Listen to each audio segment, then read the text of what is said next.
this video, I want to talk a little bit about what it means to be a prime number. And what you'll see in this video, or what you'll hopefully see in this video, is it's a pretty straightforward concept. But as you progress through your mathematical careers, you'll see that there's actually fairly sophisticated concepts that can be built on top of the idea of a prime number.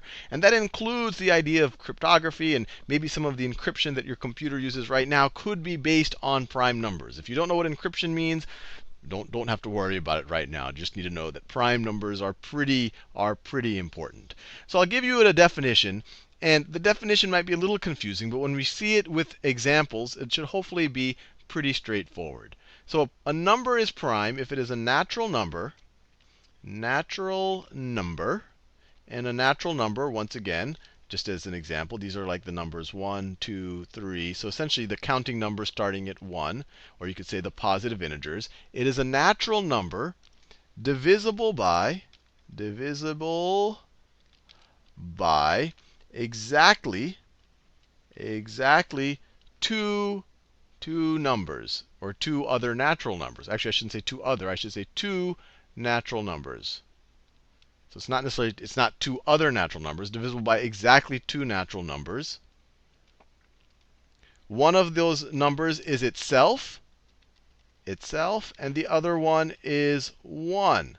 Those are the two numbers that it is divisible by. And that's why I didn't want to say exactly two other natural numbers, because one of the numbers is itself. And if this doesn't make sense for you, let's just do some examples here and figure out if numbers are prime or not. So let's start with the smallest natural number, the number 1. So you might say, well, look, 1 is divisible by 1, and it is divisible by itself. You might say, hey, 1 is a prime number. But remember, part of our definition, it needs to be divisible by exactly two natural numbers. 1 is divisible by only one natural number, only by 1. So 1, although it might be a little counterintuitive, is not prime. Let's move on to 2. So 2 is divisible by 1 and by 2, and not by any other natural numbers. So it seems to make our constraint. It has two, it's divisible by exactly two natural numbers, itself, that's 2 right there, and 1. So 2 is prime. So 2 is prime. And I'll circle the prime numbers. I'll circle them.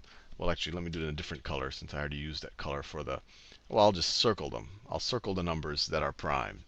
Now let's 3. And 2 is interesting because it is the only even number that is prime. If you think about it, any other even number is also going to be divisible by 2, above and beyond 1 and itself. So it won't be prime. We'll think about that more in future videos. Let's try out 3.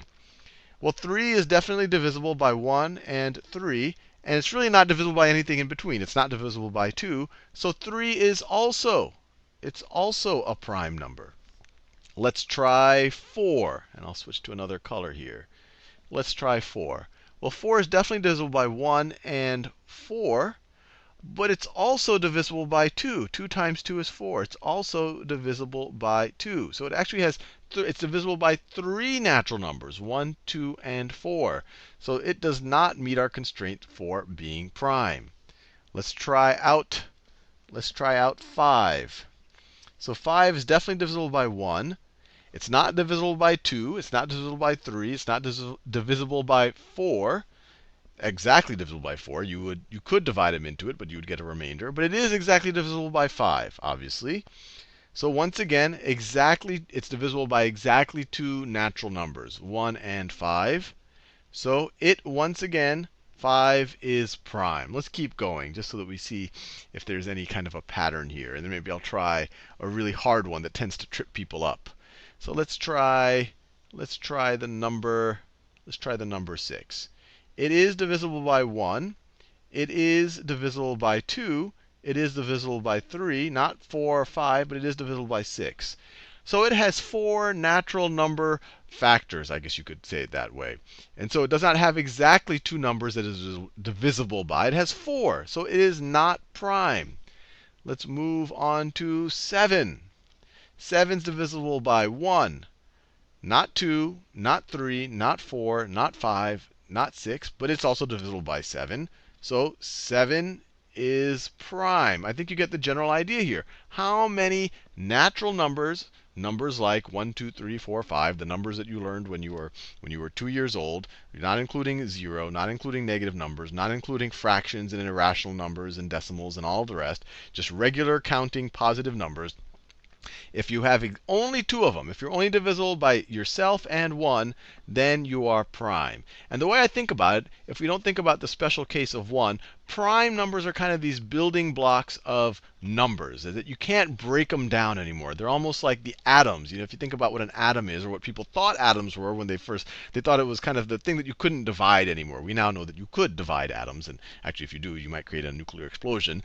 But it's the same idea behind prime numbers. In theory, well, and prime numbers, it's not theory. We know you can't break them down into products of smaller natural numbers.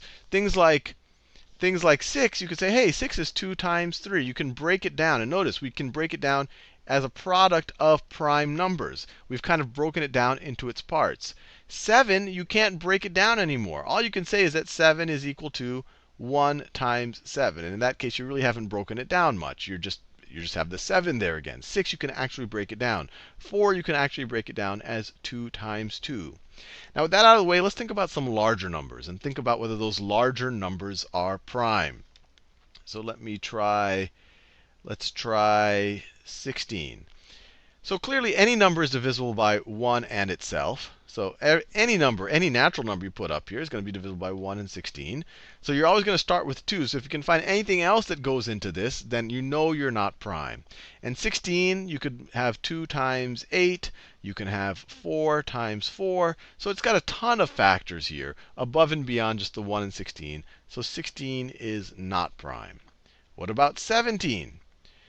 1 and 17 will definitely go into 17. 2 doesn't go into 17. 3 doesn't go. 4, 5, 6, 7, 8, 9, 10, 11. None of those numbers. Nothing between 1 and 17 goes into 17. So 17 is prime. And now I'll give you a hard one. This one can trick a lot of people. What about 51? Is 51 prime? Is 51 prime? And if you're interested, maybe you could pause the video here and try to figure out for yourself if 51 is a prime number. If you can find anything other than 1 or 51 that is divisible into 51. It seems like, wow, this is kind of a strange number. You might be tempted to think it's prime, but I'm now going to give you the answer. It is not prime, because it is also divisible by 3 and 17. 3 times 17 is 51. So hopefully that gives you a good idea of what prime numbers are all about, and hopefully we can give you some practice on that in future videos or maybe some of our exercises.